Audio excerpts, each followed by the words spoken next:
हे हरि हे हरि। तो स्कंद पुराण की छोटी सी कथा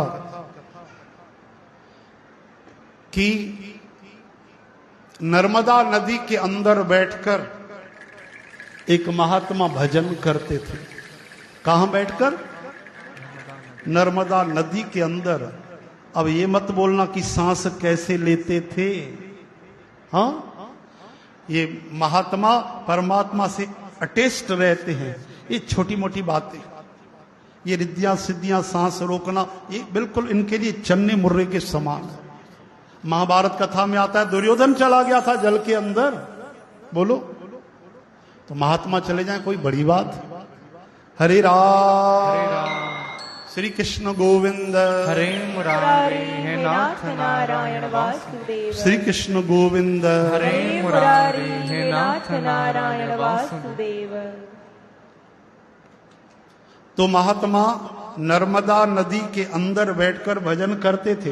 अब क्यों करते थे? सीधी सी बात है, भीड़ से बचना चाहते होंगे।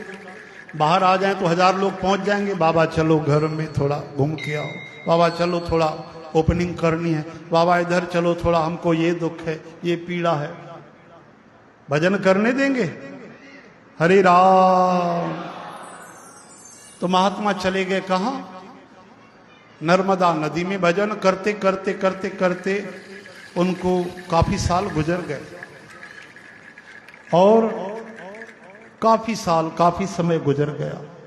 जल के जो जीव थे उनसे प्रेम करते थे, क्योंकि जैसा स्वभाव रहता है ना वैसे दूसरों में भी वो संग पहुंचता है। वो तो संत संग था। बड़े बड़े मच्छ कच्छ जल के बड़े बड़े जीव उनको प्यार करते थे, पहचानते थे, उनका भी प्रेम हो गया था। एक दिन की बात, मछुआरों ने जाल फैलाया और जाल में कई मछलियों के साथ जब वो जाल खींची तो महात्मा भी बाहर निकल आए, उस जाल में फंस गए। उन महात्मा का नाम था आपस्तंभ महाराज। क्या नाम था? आपस्तंभ। हाँ, भ नहीं, आपस्तंभ, आपस्तंभ जी।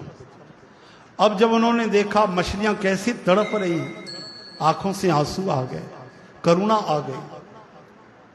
अब सोचने लगे महात्मा कि अगर मैंने इन दीन दुखियों को देखकर अपने प्राण देकर भी इनकी जान नहीं बचाई तो फिर मैंने किया क्या? कोई बैठकर अपने ज्ञान पे अड़िग हो जाए, ध्यान लगाए, समाधि भी लगा ले और दूसरे बेचारे दुखी बैठे रहे तो ऐसे ज्ञान से क्या लाभ? हरे राम। इस तरह ज्ञान का मनन किया उन्होंने। भूखा प्यासा बैठा पड़ोसी, तूने रोटी खाई क्या? अब महात्मा ने मन ही मन दृढ़ निश्चय किया कि इनके प्राण में बचाऊंगा। अब जैसे ही महात्मा फंसे, अब मछुआरे तो माफी मांगने लगे कि हमें माफ कर दो, अब कृपा करो। बोले ऐसे नहीं, एक काम करो। क्या? मछलियों को तो जल में छोड़ दिया, बोले हमको राजा के पास चलो, वहीं फैसला होगा। अब राजा के पास गए, बोलो जय श्री कृष्ण। राजा ने देखा, तब क्या कपट नहीं होता था ना उस युग में, तब सच्चे संत यानी ओरिजिनल संत, कोई ढोंगी पाखंडी नहीं। संत यानी महात्मा सच्चे, दुकान बनाने वाले नहीं, पैसा कमाने वाले नहीं, संत यानी संत। अब जैसे ही राजा के पास वो महात्मा गए, पूजा अर्चन किया, बैठे। महात्मा ने कहा कि प्रभु आज्ञा करें, हमें क्षमा करें, ये बहुत बड़ा अपराध हो गया, आपके भजन में भी विक्षेप हुआ। बोले कोई बात नहीं राजा, एक बात करो, अच्छा हुआ हम बाहर आ गए, लेकिन एक बात करो, हमारा जो मूल्य होता है वो इन गरीब मछुआरों को आप दे दो। हमारा जितना मूल्य है, हमारी जो वैल्यूएशन हो रही है, उतनी कीमत आप इन गरीबों को चुका दो। अब उस जमाने में, उस युग में राजा ने कहा महाराज ठीक है, मैं आपके बदले इनको 1,00,000 स्वर्ण मुद्राएं देता हूं, सोने की। महात्मा मुस्कुराए, आपस्तंभ बोले बस यही हमारा मूल्य, 1,00,000 स्वर्ण मुद्राएं। राजा ने एक क्षण नहीं लगाया, कहा महाराज 1 करोड़ स्वर्ण मुद्राएं। महात्मा ने कहा सुनो राजा, 1 करोड़ स्वर्ण मुद्राएं या तुम्हारा पूरा राजपाट हमें ठीक नहीं लगता। राजा थर थर कांपने लगे। बोले महाराज जो आप आज्ञा करो, फिर क्या किया जाए? बोले कोई बड़े संत महात्मा से पता करो, वो जैसा करे।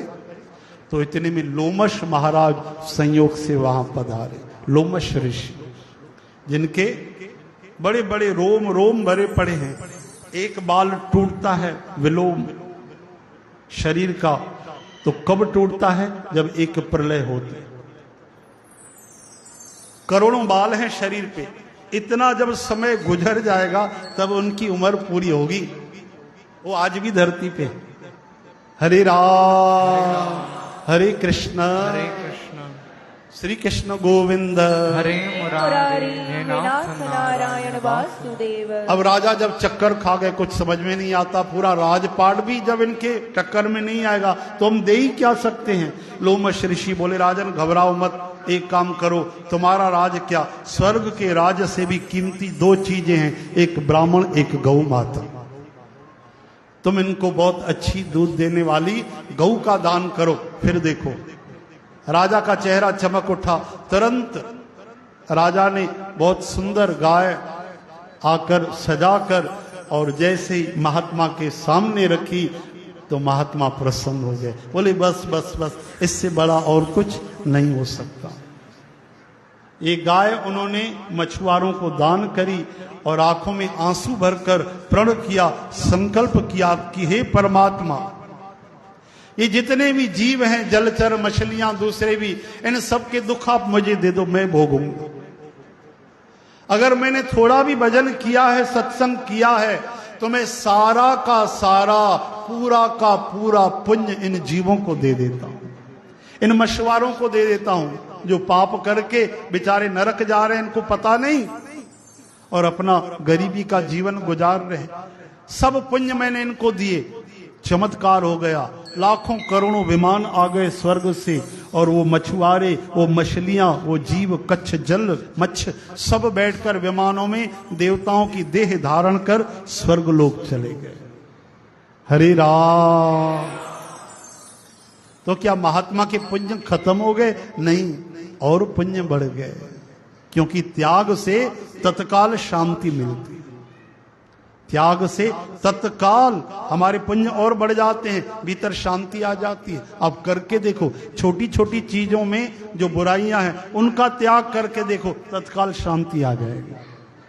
हरे राम। जैसे हम कोई भी ऐब है, कोई कमजोरी है, कोई विषय है, कोई वासना है, उसका त्याग करके देखो आप, उसी क्षण शांति आएगी। कल नहीं आएगी, आज और अभी आ जाएगी।